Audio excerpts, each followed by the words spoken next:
everybody, today I have a step-by-step tutorial for the chi-square test of independence in Minitab. Our scenario is a quality engineer suspects that the type of defect found during inspection might vary depending on the production shift, day, evening, or night. He wants to know if the type of defect is independent of the production shift. He'll start with constructing his hypothesis. The null hypothesis would be that defect type and shift are independent, where the alternative hypothesis will be that the defect type and shift are not independent. The engineer inspects 300 units produced across 3 shifts and records the number of each defect type observed per shift.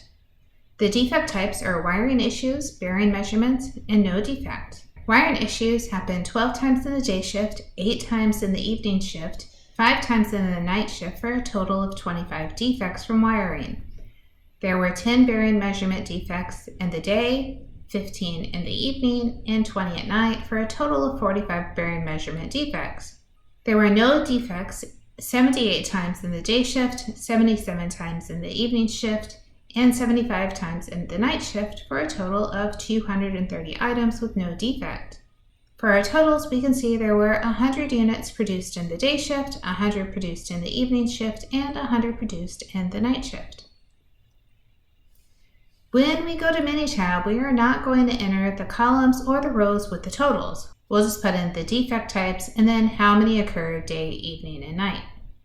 When you put in your data, make sure you're labeling the rows and the columns so you can easily click on them when we get into the calculations. For our test, we'll go to Stat, down to Tables, then we're looking for the chi-square test for association.